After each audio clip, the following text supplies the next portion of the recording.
Nós estamos a estudar às sextas-feiras o modo de vida da igreja primitiva. É essa que queremos imitar. Uma igreja onde não tinha o que nós temos, irmãos. Não tinha as cartas apostólicas, não tinha o registro que nós temos, tinha apenas as testemunhas oculares. Mas era uma igreja que dependia do Espírito Santo para tomar decisões. E a nossa igreja precisa recuperar isso, não é que nós não façamos, mas precisamos de recuperar a mentalidade que a igreja do Senhor Jesus Cristo e o Espírito Santo é que está a preparar a eleita do Senhor e nós precisamos de buscar. É claro que temos muita instrução e a sua palavra é a maior dádiva que nós recebemos e que temos nas nossas mãos. Temos a palavra do Senhor, o ensino da palavra que nos adverte, que nos corrige, que nos leva para os lugares onde devemos estar. E é tão bom nós termos a palavra do Senhor. Mas na verdade chegamos aqui a Atos, a semana passada falámos, fizemos há 2 semanas, semana passada eu estava portanto no retiro e o pastor Diniz assumiu aqui o culto de estudo bíblico. Mas na outra semana, quando começámos então esta série, o estilo de vida, nós utilizámos em latim, só para ser um nome mais bonito para as redes sociais, que é modus vivendi da igreja primitiva, ou seja, o modo de vida, a maneira de viver da igreja primitiva. E ficámos só até o versículo 8, os irmãos lembram-se, não tivemos tempo mais, porque ficámos aqui a falar sobre a promessa do Pai. Foi o tema da mensagem de há 15 dias atrás. Os irmãos podem, aqueles que têm acesso, podem recuperar e podem acompanhar esta série, quer no Spotify, quer no YouTube da igreja. Mas aqui nós temos então a promessa que já falamos há 15 dias atrás, a promessa do Pai. E é muito interessante, irmãos, vemos como o Antigo Testamento e os profetas, começando por Joel, Isaías, tantos profetas profetizaram Ezequiel sobre a vinda da pessoa bendita do Espírito Santo. E Jesus então entrega este ensino, não é? E diz então no verso 8, vamos recuperar aqui o ponto de ligação da semana, de há 15 dias para cá, mas recebereis, Atos 1:8, Atos do Espírito Santo ou Atos dos Apóstolos, capítulo 1, verso 8. Mas recebereis a virtude do Espírito Santo que há de vir sobre vós e ser-me-eis testemunhas, tanto em Jerusalém, como em toda a Judeia e Samaria e até aos confins da terra. E quando dizia isto, vendo eles, foi elevado às alturas e uma nuvem o recebeu, ocultando-o a seus olhos. E, estando com os olhos fitos no céu, enquanto ele subia, eis que junto deles se puseram 2 varões vestidos de branco, os quais lhes disseram: varões galileus, porque estás olhando para o céu? Esse Jesus que dentre vós foi recebido em cima do céu, há de vir assim como para o céu o vistes ir. Então voltaram para Jerusalém, do monte chamado das Oliveiras, o qual está perto de Jerusalém, a distância do caminho de um sábado. E entrando subiram ao cenáculo, onde habitavam Pedro e Tiago, João e André, Filipe e Tomé, Bartolomeu e Mateus, Tiago, filho de Alfeu, Simão o Zelote e Judas, filho de Tiago. Todos estes perseveravam unanimemente em oração e súplicas com as mulheres e Maria, mãe de Jesus, e com seus irmãos. Aleluia!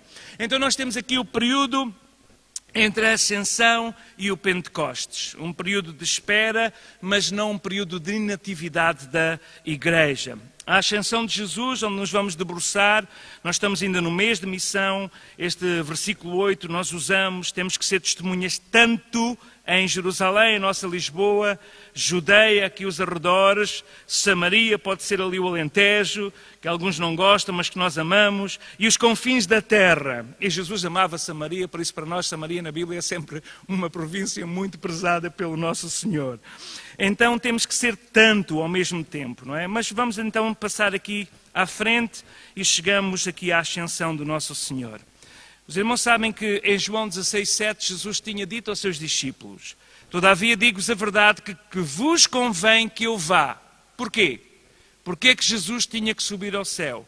Vos convém que eu vá, porque se eu não for, o Consolador não virá a vós, mas quando eu for, eu vos enviarei.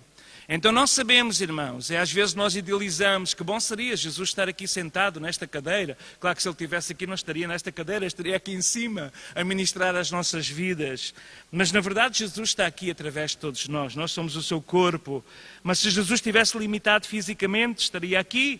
provavelmente estaria noutra igreja, noutro ponto do mundo, e a sua agenda não seria possível estar em todos os lugares. Era importante que Jesus subisse para que o Espírito Santo, que não está limitado a um lugar, a um momento, mas que está em todo lado e que habita em nós, viesse, não apenas para estar presente em todo lugar onde a igreja se reúna, como Jesus disse, onde 2 ou 3 se reunirem no meu nome, eu vou estar no vosso meio. Como? Só é possível através da presença do Espírito Santo. Porque se fosse da pessoa física de Jesus, que era 100% Deus, mas 100% homem, ele não podia estar como 2 ou 3 se reunissem em qualquer lugar. Mas através da pessoa bendita do Espírito Santo, um número mínimo de reunião são 2. Quando estamos no seu nome, ele se faz presente. Mas vamos então passar um pouco mais à frente e vamos ver a palavra que os anjos, ou estes varões de branco, que estão ali ao lado, dirigem. Eles ficam a olhar para Jesus, que é elevado às nuvens, verso 9, ou elevado às alturas e uma nuvem o recebeu ocultando. Eles estão com os olhos fitos no céu. Eles não podiam acreditar. Como era possível? Jesus subiu ao céu. Tudo aquilo que ele tinha dito se tornava agora realidade. Jesus tinha dito quando apareceu, é-me dado todo o poder no céu e na terra.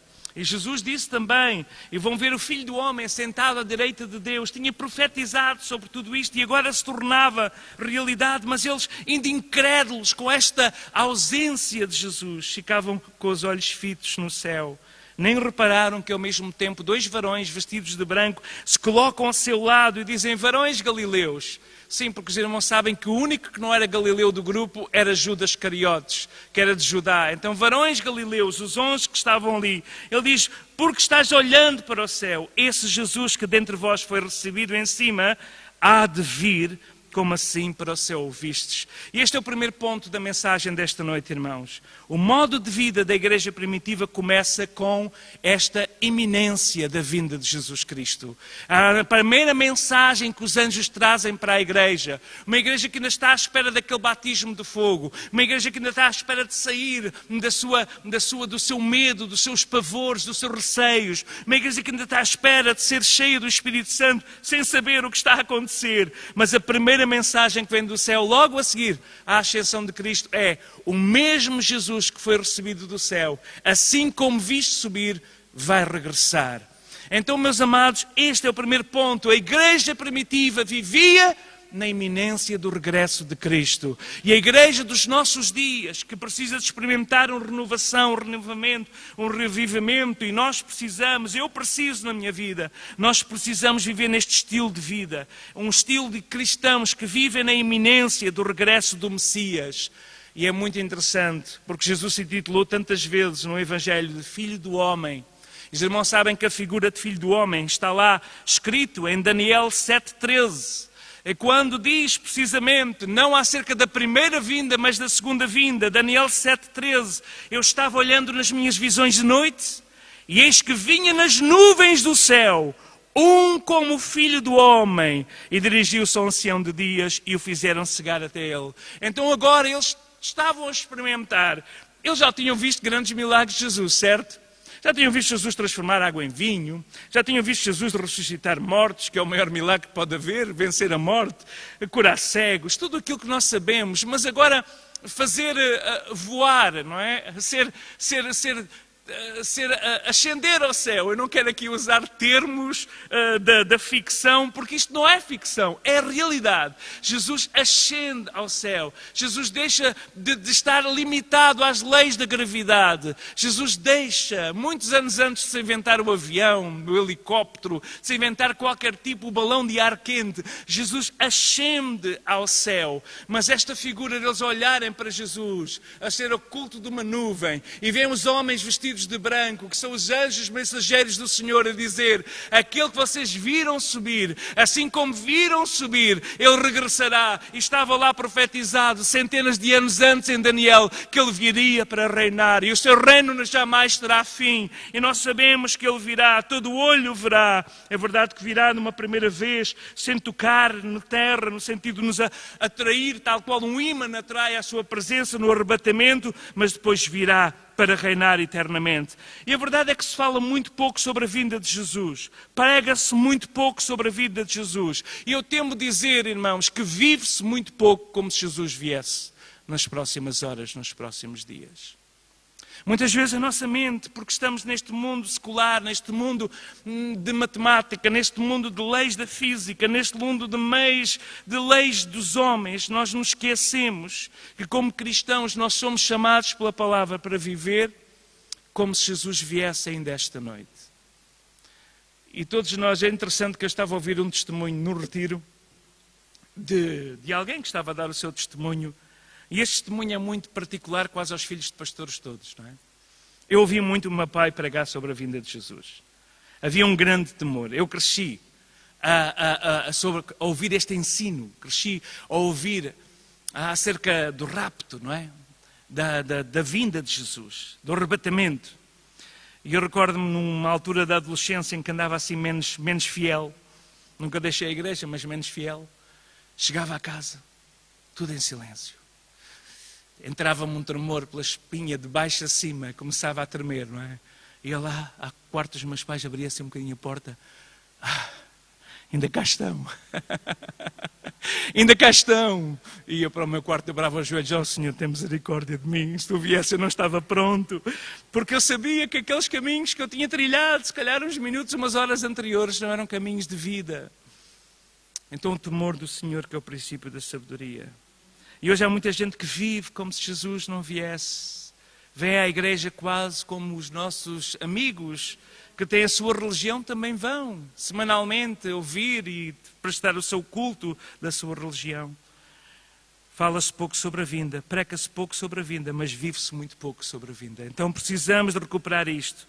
E o significado para mim da ascensão fala claramente isto. Nós sabemos que Jesus, antes da crucificação, João 17,5, na sua oração sacerdotal, ele diz: glorifica-me tu, ó Pai, junto de ti mesmo, com aquela glória que eu tinha contigo antes que o mundo existisse. E Jesus orou isto. E a seguir ele é traído por Judas, ele é preso, ele é chicoteado, ele é julgado, ele é coroado de espinhos, ele é crucificado, ele ressuscita e ele ascende ao céu, onde recupera esta glória. Glorifica-me junto de ti mesmo, com aquela glória que eu tinha contigo antes que o mundo existisse. Muito bem, vamos para a cena 2. Então, o primeiro aspecto do modo de vida da igreja primitiva, e os irmãos vão ver que isto vai acontecer no livro de Atos, eles viviam na expectativa do regresso do Messias, do regresso de Jesus. E nós estamos ali mesmo, é a mensagem dos anjos. Cena 2. Depois da ascensão, os discípulos voltam para Jerusalém. Os irmãos sabem, Pentecostes são 50 dias depois que vão do domingo à Páscoa e ocorre depois do 10º dia da celebração da ascensão. Jesus ficou 40 dias entre nós, dando as suas instruções, as instruções aos discípulos, e logo após a ascensão, os discípulos se dedicam a um tempo especial de oração, em que eles vão fazer algo que para nós parece ser muito estranho, mas para os judeus não é nada estranho. Eles vão escolher o substituto de Judas e vão usar um sorteio para que isso aconteça. O que para nós é um pouco estranho, mas para os judeus não era estranho, porque no Antigo Testamento fazia-se assim. Mas antes nós temos aqui apenas o destino do traidor. Então vamos ler a partir do verso 15 aquilo que aconteceu e assim terminamos o capítulo 1, hoje, assim se Deus quiser. E naqueles dias, levantando-se Pedro no meio dos discípulos, capítulo 1 de Atos, verso 15. Ora, a multidão era de quase 120 pessoas. Disse Pedro: varões e irmãos, convinha que se cumprisse a Escritura, que o Espírito Santo predisse pela boca de Davi acerca de Judas, que foi o guia daqueles que prenderam Jesus. Porque foi contado conosco e alcançou sorte neste ministério. Ora, este adquiriu um campo com o galardão da iniquidade, e precipitando-se rebentou pelo meio, e todas as suas entranhas se derramaram. Foi notório a todos os que habitavam em Jerusalém, de maneira que na sua própria língua este campo se chama de Alcedama, que é campo de sangue. Porque no livro de Salmos está escrito: fique deserta a sua habitação, e não haja quem nela habite, e tome outro o seu bispado. Salmo 69, 25, Salmo 109, 8. É necessário, pois, que dos varões que conviveram connosco durante todo o tempo em que o Senhor Jesus entrou e saiu dentro de nós, começando desde o batismo de João, veja só, tinha que ser testemunho ocular de tudo isto, ter estado entre nós, começando desde o batismo de João, até o dia em que dentro de nós foi recebido bem cima, um deles se faça connosco testemunha da sua ressurreição. Eu faço aqui um sublinhar, testemunha da sua ressurreição. E apresentaram dois, José, chamado de Barsabás, que tinha por sobrenome o Justo, e Matias. E orando disseram, tu, Senhor, o conhecedor do coração de todos, mostra qual destes dois tens escolhido, para que tome parte neste ministério e apostolado, de que Judas se desviou para ir para o seu próprio lugar. E lançando-lhe sortes, caiu a sorte sobre Matias, e por voto comum, sublinho aqui, voto comum, foi contado com os 11 apóstolos. Meus amados, antes de falar do destino do traidor, só destacar alguma coisa nesta passagem que para mim é muito importante e que eu saltei no verso 14, quando diz que todos estes perseveravam unanimemente em oração. É muito importante este estilo de vida, unidade, oração.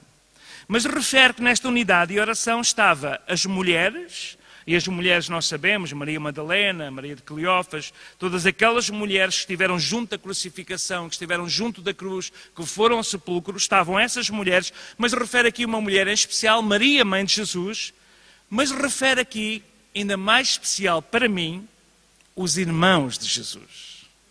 Porque os irmãos sabem que os irmãos de Jesus foram, de alguma forma, opositores ao ministério de Jesus. Há uma certa altura em que eles vão procurar Jesus e eles dizem que Jesus, em Marcos 3,12, nós vemos isso, em que eles querem quase que manientar Jesus, porque Jesus, eles achavam que o seu irmão estava a ficar louco. Tinha assim uma ideia que era o Messias. Maria sabia que ela era o Messias e guardou tudo no seu coração, se calhar guardou tanto no coração que não contou aos outros filhos. E os outros filhos ficaram na dúvida. Mas quem é este? Não é o carpinteiro? Não é o que tomou o lugar, pensamos nós, tomou o lugar do nosso pai? Não é o nosso filho primogênito, nosso irmão mais velho?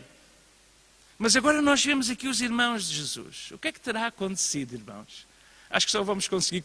Podemos fazer relações, mas o que é que terá acontecido para os irmãos de Jesus se terem convertido? É que as famílias, às vezes, nós oramos pela nossa família, pelos nossos queridos, não é? E é muito difícil. Quando nós queremos dar o testemunho, é muito difícil, porque às vezes nós dizemos, Senhor, usa uma pessoa para falar ao seu coração. Porque dentro de casa, não é? Às vezes disse que casa de ferreiro, espeto de pau. E há esta...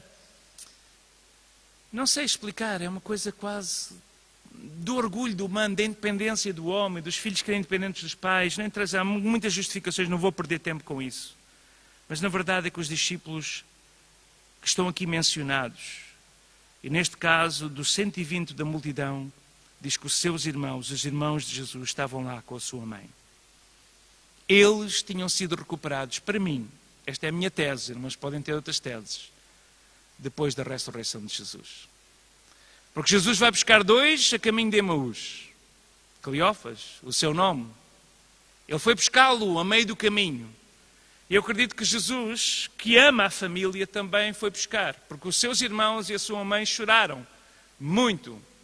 Como família, não há referência nenhuma, mas a sua mãe estava lá, aos pés da cruz. Eles viram Jesus ser crucificado. Eles viram o corpo sem vida de Jesus ser tirado. Eles viram o corpo sem vida de Jesus ser enrolado no lençol. Eles viram o seu corpo ser depositado numa cova, num sepulcro. E viram Jesus ressurreto. Testemunhas da ressurreição é aquilo que é a condição para alguém tomar o lugar de Judas. Esta presença é interessante. Bem se pode dizer que a morte de Jesus terá trazido vida também à sua família. Nesta noite eu quero dizer, meus queridos, se estamos nós, alguns de nós como eu, a passar situações em que membros da nossa família não estão a caminhar connosco na fé, não percas a esperança. Continua a orar e acreditar. Porque do Senhor é a terra e a sua plenitude. E Ele move. E Ele faz como quer e quando quer. E o nosso Senhor é um Senhor de família. O segundo aspecto que nós vemos aqui é o número dos discípulos. 120 não é muita gente. 120. Para mim é um dos dados que mais me assombra. Os seguidores de Jesus eram 120. Quem diria que 120 homens e mulheres iam revolucionar o mundo? 120 sementes que teriam de ser dispersas por causa de um braço chamado perseguição.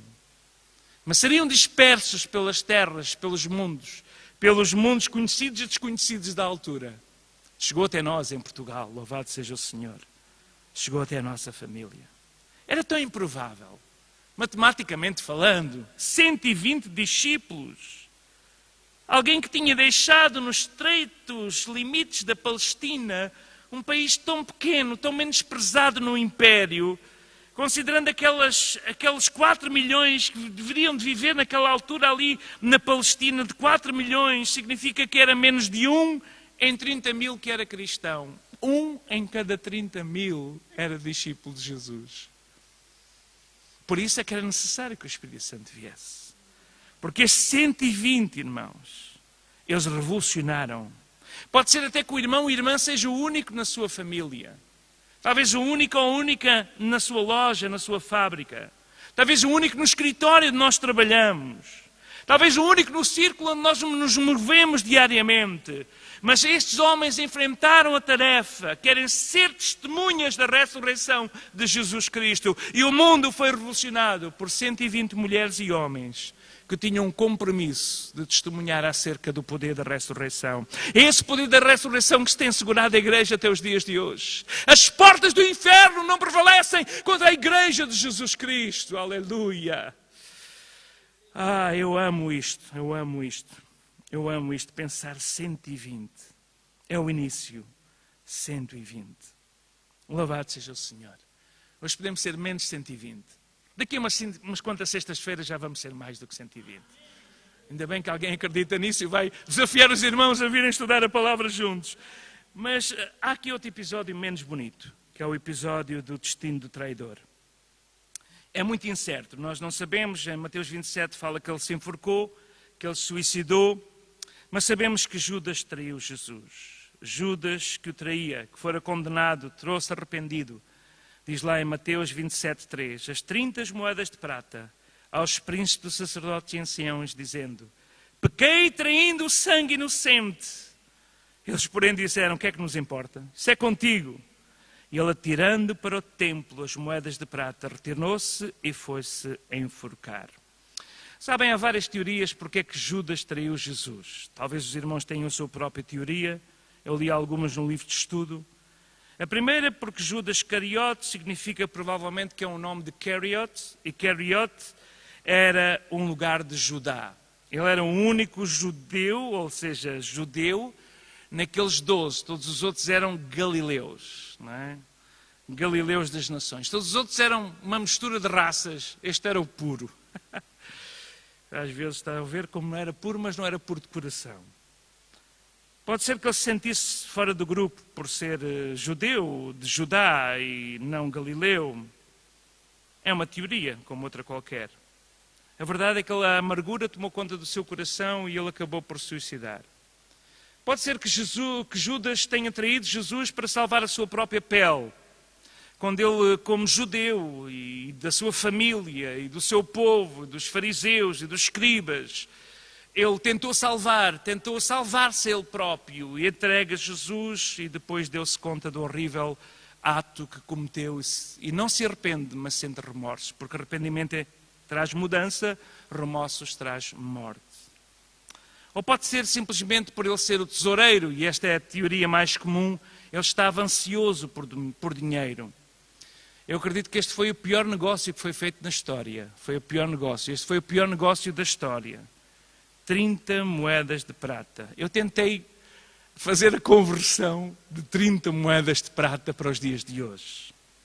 E encontrei dezenas de explicações. Algumas sem sentido. Umas disseram que era cerca de 10 euros. Eu digo, como é que uma moeda era 10 euros de prata? Não pode ser. A que eu gostei mais está lá em Êxodo 21, ou Êxodo 31, quando diz, se ferir um escravo ou uma escrava, pagar-se-á ao seu senhor 30 ciclos de prata. Então, 30 ciclos de prata era o preço de um escravo. Os irmãos estão a ouvir bem o que eu estou a dizer? 30 ciclos de prata era o preço de um escravo. Quando eu estava a estudar isto, eu sei que isto é uma tese só como outra qualquer. Mas de repente eu digo, quando eu vou a Filipenses e diz que ele se ascendo da forma de servo, se tornou de homem, se tornou servo e foi obediente até à morte e morte de cruz. Ele foi vendido pelo preço que tinha a ser pago quando, sem querer, um boi, que tinha um escravo emprestado de um vizinho, sem querer um boi feria o escravo e o matava, então o dono do escravo tinha que receber uma indenização. Judas vende Jesus, na altura da escravatura, como um ser humano podia ser vendido. Judas vende o Messias, o Filho de Deus. O que é que significa nos dias de hoje? Alguns dizem que seria cerca de 3.000 euros o dinheiro que Judas recebeu para vender Jesus. Sabem, há muita gente a trair Jesus nos nossos dias. E quando nós olhamos para Judas Iscariotes, às vezes eu me revejo neste Judas Iscariotes. Houve uma altura na minha vida em que eu traí Jesus. Graças a Deus que houve arrependimento e não remorsos, não é? Porque o arrependimento gera vida. O remorso gera tristeza e pode levar à depressão e à morte. Mas arrependimento significa metanoia, mudança de mente, mudança de caminho, mudança. Íamos no caminho do precipício porque tínhamos traído Jesus, mas a sua graça nos alcançou e voltámos de volta para o caminho. Louvado seja o Senhor. Então veja só, Jesus foi vendido por este preço. Eu não quero tomar muito tempo aqui. Também Iscariotes pode ser a forma grega de uma palavra que é muito parecida, que se refere àquele que porta uma adaga. Uma adaga é um punhal. Então alguns acreditam que Judas Iscariotes podia pertencer à seita dos nacionalistas, daqueles que estavam dispostos a assassinarem e a matar numa campanha para libertar a Palestina. E há pouco tempo se fez um filme sobre isso, como Judas sendo o herói, em que ele queria libertar a Palestina, e quando se percebeu que Jesus ia morrer, o seu herói, aquele que ele seguiu, o seu mestre, o libertador que ele esperava, diz: agora vou-me entregar, vou ser preso, vou ser morto pelos meus inimigos, e ele de repente, no seu nacionalismo, terá traído Jesus. Não interessa, o que interessa é que traiu, e infelizmente ele estará no inferno, porque a vida pertence ao Senhor. Possivelmente Judas nunca quis que Jesus morresse. Nós vemos isso porque ele tentou repor o ato, quando vai lá ao templo e diz: eu traí sangue inocente, eu traí sangue inocente, está aqui o dinheiro de volta, libertem, mas já era tarde demais. A verdade é que ele traiu o Senhor. Seja quaisquer tenham sido os factos, Judas entra na história como o nome mais negro de todos. E nunca pode haver paz no coração de um homem que trai a Cristo. Nunca pode haver paz no coração de alguém que trai e que é falso para com o seu Senhor. Para terminar, meus amados irmãos, isto é apenas uma advertência para todos nós. Vamos ver então, por fim, as qualificações de um apóstolo. Verso 21. É necessário, pois, dos varões que conviveram connosco todo o tempo em que o Senhor Jesus entrou e saiu, que tenha, começando desde o batismo de João até o dia que entre nós foi recebido em cima, um deles se faça connosco testemunha. E apresentaram dois, que nós não os tínhamos descoberto, só agora que aparecem, dois que estiveram desde o primeiro momento, não sei como, seriam ajudantes, seriam mais novos. José, chamado de Barsabás, ou seja, filho de Sabás, e Matias, dois que tinham visto o batismo de João. Porque que o batismo de João é importante? Porque o céu se abre e a voz diz: este é o meu filho amado em quem eu me comprazo. Então eram testemunhos da divindade de Jesus, da identificação, da natureza de Jesus. E é muito interessante que nós vemos que o método é um método meio estranho, mas para os judeus era natural. Os irmãos sabem, está no Antigo Testamento, quando tinham que ministrar no templo, era feito um sorteio com umas pedras que eram colocadas numa vasilha e eram sacudidas até que caísse o nome naquela que estava escrita, ou que representava, ele ocuparia o cargo. Mas o mais importante do que o sorteio é aquilo que eles fazem, irmãos. Porque o sorteio nós, graças a Deus, agora na Aliança, nós vimos lá nos estatutos que dizia lá que tinha que sortear entre as associações alguém para estar no Conselho Geral. E nunca foi feito isto. Mas o Dr. Timóteo quer fazer. Então fizemos ali um sorteio para algumas associações serem representadas. Está lá nos estatutos. Não sei se alguém tinha se inspirado aqui neste capítulo para sortear aqueles mais pequeninos que nunca têm assento, mas poderem estar também e participar no Conselho Geral da Aliança Evangélica. Mas em primeiro lugar, não é o sorteio que eles fazem, o sorteio é só o final. Eles primeiro procuram as qualificações. E qual é a qualificação? Qual é a função de um apóstolo? Para ser apóstolo tinha que ser testemunha da ressurreição. Para ser apóstolo tinha que ser testemunha da ressurreição. E nós sabemos que, à exceção de João, todos os apóstolos foram testemunhas, e a palavra grega para testemunhas, irmãos, sabem que é a mártir, ou seja, mártir. Mártir significa testemunha. E todos eles se tornaram verdadeiras testemunhas, dando com a sua vida, pagando o preço com a sua vida, o testemunho da ressurreição. Então tinham que ser testemunhas. Alguém que esteve conosco, alguém que tenha sido testemunha desde o batismo, alguém que tenha sido testemunha da sua ressurreição, alguém que tenha sido testemunha da ascensão em que entre nós, no dia em que nós foi recebido em cima, alguém que tenha sido testemunha do princípio até ao fim. E encontraram José, chamado Barsabás, e Matias. E o que é que eles fazem a seguir? Eles oram. Antes de qualquer decisão, irmão, irmã, antes de qualquer decisão, nós precisamos de orar. Orar, para que seja o Senhor a dirigir. Orar. E eles oram. Então a escolha do Senhor mostra-nos oração antes de escolher, antes de tomar decisões, antes de qualquer decisão, irmãos, nós temos que orar. Porque é na oração que nós somos quebrantados no nosso duro coração. É na oração que o Espírito Santo vence mesmo os nossos pensamentos lógicos, humanos ou matemáticos. É na oração que o sobrenatural toma o lugar do natural. É na oração que nós somos tomados muitas vezes e quase elevados ao céu. Nós experimentamos a presença de Deus e sabemos que é o Deus que está conosco. É na oração. Então o verdadeiro testemunho, o verdadeiro cristão é aquele que vive. E é muito interessante que ele não apenas tinha que ser testemunhas, mas alguém que esteve entre nós, alguém que viveu dia a dia com o Senhor Jesus.